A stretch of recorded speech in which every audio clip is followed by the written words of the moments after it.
Hello and congratulations on getting access to this video course on how to optimize your videos before making your YouTube videos live. So this is video number 1, which is the introduction to YouTube search engine optimization. So I want to first start out by saying the goal is to focus on doing the right amount of keyword research and video file automation before actually uploading any of it to YouTube. So essentially this is all about what most people forget about doing before making their YouTube video live. Because if you think about it, most people think about, okay, what do I do after I upload this video? They don't really think about what they have to do before making it live. So this is not about what you can do afterwards, as that is a totally different focus, but rather before. So besides simple optimization, you really need to know that YouTube ranks the videos that people watch the longest. Meaning, let's say for example that we have a 10-minute video. YouTube looks at that video. They look, yes, at the likes, dislikes, and comments, but they also look at, okay, do people actually watch most of this video? And based on, let's say, 1,000 views, how many of those 1,000 views actually watched either 50% or 100%, or how many minutes total? 1,000 times how many minutes was watched. So they really look at how long people watch the videos as a whole. Meaning the more viewers and the longer that they watch, that will get you ranked up further and further up. So instead of focusing on, spammy tactics, tons of backlinks, and all of that, our goal here is to really focus on the user experience. So what I want to do now is give you a quick overview of what's inside this video course. This is, of course, video number 1. Video number 2 is going to be about competitive research, or in other words, researching your competitors to kind of get a better idea of why YouTube is ranking those videos. Video number 3, we'll talk about highly searched keyword terms and how you can find those for your product or service or whatever you're trying to promote. Video number 4, we'll talk about your title and your description. Video number 5, we'll talk about video file optimization. So we're going to optimize the actual file because each file has essentially information in it. And of course, video number 6, we'll talk about why your thumbnail is important and how to make it professional and good looking. And video number 7, we'll talk about video length and why that matters. We talked briefly about it just now, but I'm going to dive in deeper in that video. And of course, last but not least, I'm going to give you a secret tip on how to outrank your competitors in video number 8. So before we get started, I want to talk about what you need to have in hand. You're definitely going to need your product or service and an idea of the niche that you're targeting. You also need to have a video that is ready to be uploaded. Hello and welcome back. This is video number 2. So let's talk about competitive research. You see, the best way to understand how you can rank better is to know what is already ranking in your niche or your market. So what we want to do here is we want to analyze the videos that are on the top. And I want you to specifically look at what titles, what descriptions are they using, and what thumbnails are they using that are eye-catching. And what is the user experience like when you click through those videos? So let's go ahead and do some competitive research. So for the sake of making sure that we find YouTube videos that actually relate to promoting a product, what I want to do now is just to pick a product out of the blue and let's take a look at YouTube. So one product that I've been using for a while now, which has been really, really awesome, is called the Instant Pot. It's basically a pressure cooker that cooks food at a really fast rate. So what we're going to do is we're going to hop on over to youtube.com and we're going to type in Instant Pot and see what we get. So I'm not going to click enter just yet because I'm interested in getting an idea of what kind of potential keywords that we could rank on, or what potential videos that we can create. And we'll talk more about this in the next video. But for now, let's just do some basic keyword brainstorming and then, of course, do some competitive research. So Instant Pot, we got Instant Pot recipes, we got Instant Pot ribs, Instant Pot roast. So let's just click here and see what we get. Now we can see how to use Instant Pot has 316,000 views right here. Instant Pot chicken, top 6 easiest things to cook in your Instant Pot. Perfect for beginners. All right. So let's just take a look at the top 3. So let's go ahead and open those up. And let's analyze them. So the first one is this one here. And let's pause the video. We'll skip the ad. All right.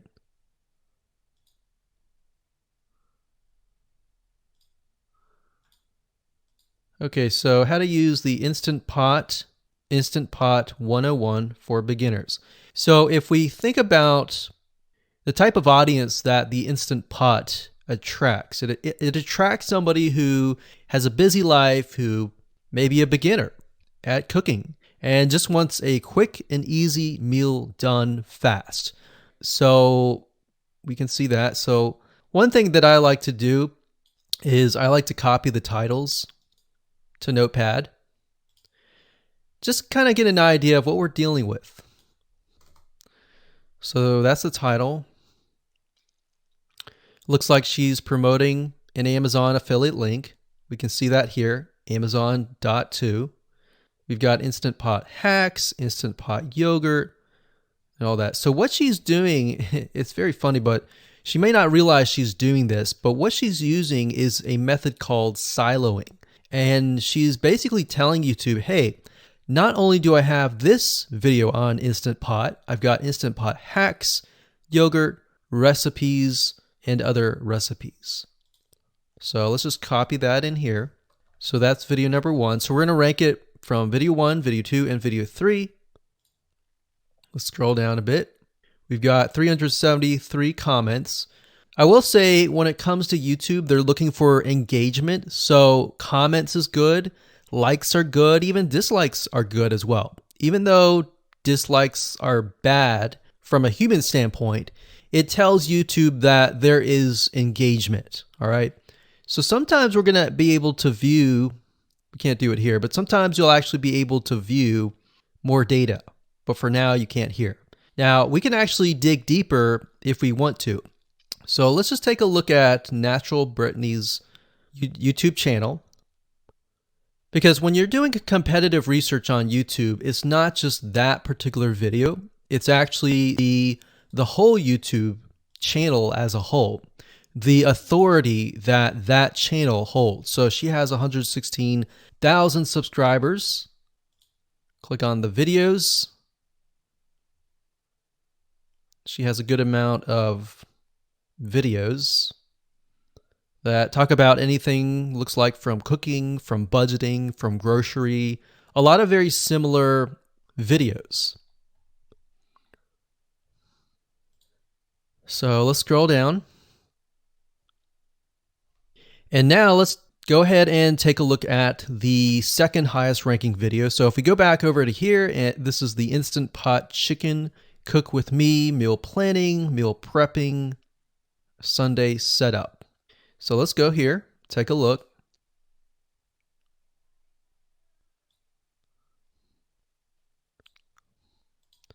Okay, let's see here.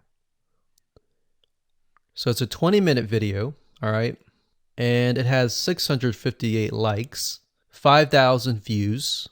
If we take a look at this video here, this says 320,000 views and 7,000 likes. Now, notice how it says 13 minutes here, and notice how it says 20 minutes here. We'll go back to this later on. All right, so we'll talk more about why a certain amount of time of your video is important, why the timing is important. And why is it that this lady has only 5,000 views, whereas the other lady has 300,000, and this lady is ranked right below that lady? All right, so why is that important? And why does that correlate to the time? So we'll talk more about that later on. But for now, let's just do competitive research. We're not trying to figure things out right now, and go from there. So if we take a look at the description, it says cook with me as I try a new recipe with Instant Pot. So the description contains the keyword. Sunday setup. Looks like she's got some Amazon links. And if we think about Instant Pot, who could it be targeting?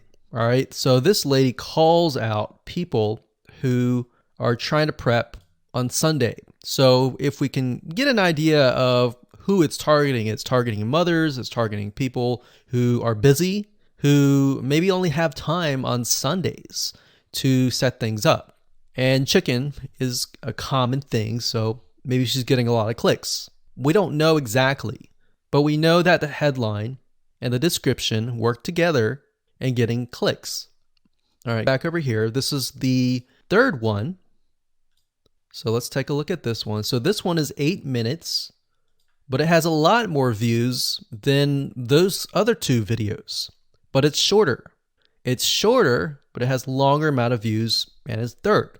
It's got 11,000 likes and 633 dislikes. If we scroll down, we can see that it has more comments than the first one. So why is it that the first one is number one and this one is the third one and it has more views and more comments? Well, we don't know exactly why, but I have a hunch as to why that is, which we'll talk more about ranking and what Google and YouTube is looking for later down the road. So that's that. Let's just copy that title. And I'm going to go ahead and pause this video and we'll copy and paste that information to the notepad. Okay, so I went ahead and copy and paste the information. So this is video 1, this is video 2, and this is video 3 down below. So let me make this bigger so we have this information. So as we're kind of analyzing the competitor, we want to save this for later, but can you kind of see a similarity here? So this is calling out the target audience. This is calling out the people who are busy, essentially. And top 6 ways, top X ways, top certain number ways is always a good title. So perfect for beginners. So if you can imagine, we already see that this title has beginners. This one's calling out perfect for beginners. And this one essentially is calling out people who are busy. So it's a target audience. So that's key. So having this in hand gives you a better idea on what potential titles and descriptions that you can have. Now, you can do some deeper dive competitive research using specific tools. And one specific tool is called Social Blade. So that's socialblade.com, as you can see here. And I like to use this to kind of get a better idea of the YouTube channel as a whole. Because what you're trying to figure out is, did this person rank because their channel as a whole has a lot of traffic? Or did this person rank simply because of the titles and the description? So there's many factors that come involved, but let's take a look at Naturally Brittany. So let's go ahead and copy this. And you basically want to come here and type in the username of the YouTube channel. So we'll go ahead and click this here. Okay, so we can see here that this is Naturally Brittany, 116,000 subscribers. She's got 19 million video views. So that kind of gives us an idea of how easy it is to break through. Is it easy? Is it going to take a little bit work or what? So let's just go ahead and open her up, and let's do the same thing with the other videos. So this one is marriage and motherhood. We got that here. So she has 7 million video views. So it's about half of what we saw earlier. And this one is called Six Sisters Stuff. And this one has about 9 million video views.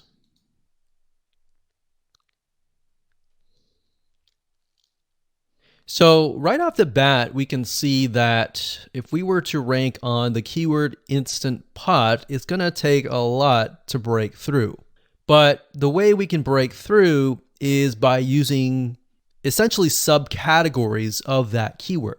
So Instant Pot recipes or Instant Pot chicken recipe, stuff like that. So we can see that each one of these has about 100 to 200,000 subscribers. So you're going to have to be competing against that. Now, obviously, if you have a good size YouTube channel, that will usually mean that you can break through fairly easily. But if you're just starting out, then breaking through on that keyword is going to be a little bit more difficult. So the next question is, what keywords should you use? And we'll discuss that in the next video.